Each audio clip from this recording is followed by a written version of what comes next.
تم نہیں جانتے ہو، تم لوگوں کے پیدا ہونے سے پہلے ہی میری شادی ہو چکی تھی اور میں ملک سے باہر جا چکی تھی۔ تو ساری بہنوں نے بولا کہ نہیں، کچھ بھی ہے ہم نہیں جانتے، اور اگر آپ پھر بھی ہماری خالہ لگتی ہیں تو ابھی ہمارے ابو گھر نہیں ہیں، جیسے ہی وہ گھر آ جائیں آپ بعد میں آئیے گا، ابھی ہمیں دروازہ کھولنے کی اجازت نہیں ہے، ہم دروازہ نہیں کھولیں گے۔ اتنا ٹائم پہ زناتا نے بھونکنا شروع کر دیا، کیونکہ وہ ایک جن تھا اور وہ جانتا تھا، بڑھیا کی آواز سنتے ساتھ ہی جان چکا تھا کہ وہ کون ہے۔ وہ ایک بڑھیا نہیں تھی، وہ ایک چڑیل تھی جو کہ ان کو کھانے کے لیے، ساتوں بہنوں کو کھانے کے لیے آئی تھی۔ جیسے ہی وہ بڑھیا نے زناتا کی آواز سنی تو وہ بھی سمجھ گئی، اور اس نے کہا کہ اس کتے سے کتنی بو آ رہی ہے یہاں سے، تو وہ یہ بول کے چلی گئی۔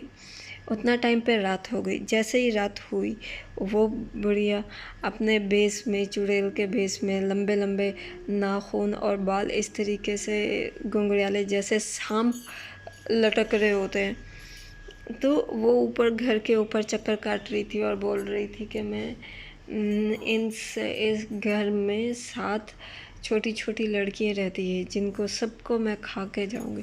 اور زناتا پوری رات بھونکتا رہا اور بولا کہ میں بھی زناتا ہوں، ان سب کی حفاظت میں کر رہا ہوں، میں بھی دیکھتا ہوں کہ تم ان تک کیسے پہنچتی ہو۔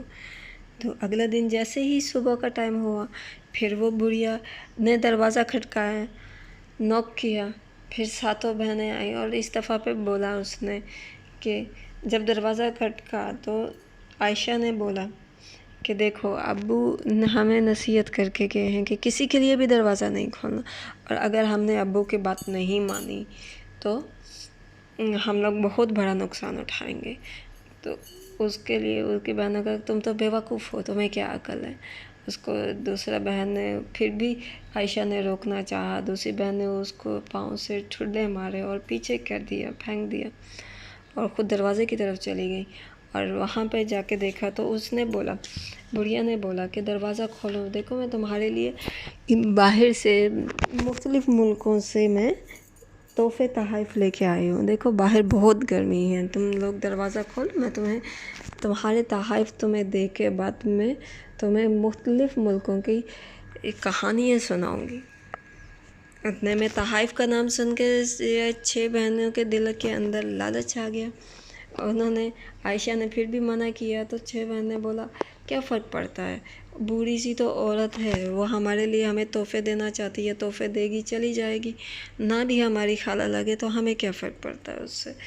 تو وہ دروازہ جیسے ہی کھولا تو آگے زناتا آ گیا، اور جیسے ہی اس نے زناتا کو دیکھا، بوڑھی عورت نے، اس نے بولا میں تو اندر نہیں آؤں گی، پہلے اس کو ختم کرو، جب تک یہ ادھر ہے میں اس گھر کے اندر داخل نہیں ہوں گی۔ انہوں نے 6 بہنوں نے مل کے زناتا کا گلا دبا دیا، اسے مار دیا، اور عائشہ چیختی رہ گئی کہ نہیں اس کو نہیں مارو۔ جیسے ہی وہ کتا مر گیا، بڑھیا خوش ہو گئی، وہ جلدی جلدی اندر آئی، اور جیسے ہی اندر داخل ہوئی، زناتا کے مری ہوئی جو لاش تھی، اس کے، زناتا مر چکا تھا، اس کی لاش سے اس کے بھونکنے کی آواز آنا شروع ہو گئی۔ اس سے بڑھیا پھر ڈر گئی، پھر ایک قدم پیچھے ہو گئی، کہتی نہیں ابھی اس کو پکڑو اور اس کو جلا دو، جب تک نہیں جلاؤ گے میں اندر نہیں آؤں گی۔ انہوں نے 6 بہنوں نے مل کے زناتا کی لاش پکڑی اور اس کو جلا دیا، اور وہ لاش راکھ بن گئی، اور پھر وہ اندر آئی، اور جیسے ہی راکھ بنی، عائشہ نے وہ راکھ کو پکڑ کے ایک رومال کے اندر ڈال لیا اور اپنے پاس رکھ کے جلدی سے بھاگ کے جا کے چارپائی کے نیچے چھپ گئی۔ اتنا ٹائم میں وہ بوڑھی عورت نے سب کو تحائف دیے، کھانا کھایا، اور جیسے ہی کھانا کھایا تو وہ اپنا اس کا بھیس بدلنا شروع کر دیا، وہ اپنے بھیس میں آ گئی۔ اس نے بولا ابھی میں تم سب کو ایک کر کے کھاؤں گی۔ تو اس نے بولا، بڑھیا نے بولا میرے چوزے کہاں ہو تم، سب سے پہلے تم مجھے بتاؤ۔ سب سے پہلے بڑی بہن سے بولا کہ تم مجھے بتاؤ میں تمہیں کہاں سے کھاؤں۔ بڑی بہن نے بولا میرے سر سے کھانا شروع کرو، کہ میں نے عائشہ کی بات نہیں سمجھی اور میں نے دروازہ کھول دیا اور تم اندر آ گئی۔ اس نے بڑی بہن کو سر سے کھانا شروع کر دیا اور کھانے کے بعد دوسری بہن کے پاس میں گئی، اس سے پوچھا اے میرے چوزے اب تو بتا میں تمہیں کہاں سے کھانا شروع کروں؟ دوسری بہن نے بولا میرے احمق ہاتھوں سے کھانا شروع کرو۔ جس نے عائشہ کو مارا اس کی بات نہیں سنی اور دروازہ کھول دیا، اس نے اس کی ہاتھوں کی انگلیوں کو چبا کے کھایا اور بعد میں اس کو پورا سر سے لے کے پاؤں تک کھا گئی، اور جیسے ہی کھانے کے بعد میں تیسری بہن کے پاس میں گئی اور بولی میرے پیارے چوزے ابھی تو بتا تمہیں میں کہاں سے کھاؤں؟ تیسری بہن نے بولا کہ میرے کانوں سے کھاؤ، جن تک عائشہ کی آواز پہنچی بھی اور اس نے نہیں سنی انسنی کرتی، اس چڑیل نے اس کو بھی کھا لیا۔ پھر چوتھی بہن کے پاس میں پہنچی، اس نے بولا میں تمہیں کہاں سے کھاؤں؟ چوتھی بہن نے بولا میری ٹانگوں سے شروع کر، کیونکہ اس نے عائشہ کو بہت مارا اور دروازہ کھولا۔ پھر پانچویں بہن اسی طریقے سے اس کو بھی کھا لیا اور پانچویں بہن کے پاس میں گئی تو پانچویں بہن سے بولا میں تمہیں کہاں سے کھاؤں؟ اس نے کہا مجھے میرے منہ سے کھاؤ، جس نے عائشہ کو بہت برا بلا بولا۔ اور چھٹی بہن کو اس نے کہا میری آنکھیں کھاؤ، کیونکہ انہوں نے عائشہ کی بات نہیں سنی اور عائشہ کو برا بلا بولا، سب کچھ دیکھتی بھی رہی لیکن پھر بھی سنی انسنی کرتی۔ پھر انہوں نے اس کی چھٹی بہن کو آنکھوں سے کھانا شروع کر کے اس کو بھی پورا کھا گئی، اور بعد میں ساتویں بہن کو ڈھونڈنا شروع کر دیا۔ وہ پاگلوں کی طرح اس کو عائشہ کو ادھر ادھر ڈھونڈ رہی تھی، کیونکہ عائشہ پہلے سے چھپ چکی تھی چارپائی کے نیچے۔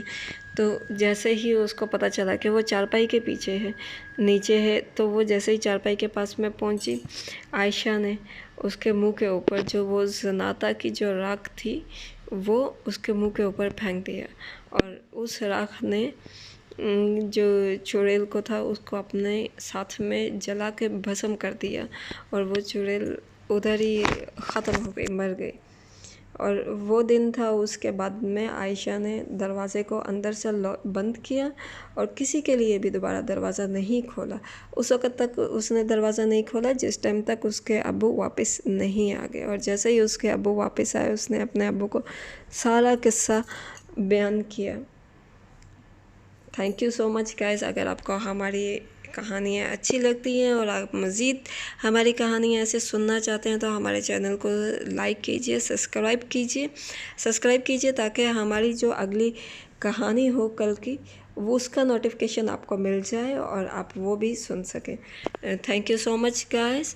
کائنڈلی لائک کریں، سبسکرائب کریں، دعاؤں میں یاد رکھیں اسپیشلی۔ ٹیک کیئر، اللہ حافظ۔ Guys, if you like it, kindly like our page, follow to us for notification. Thank you. Bye.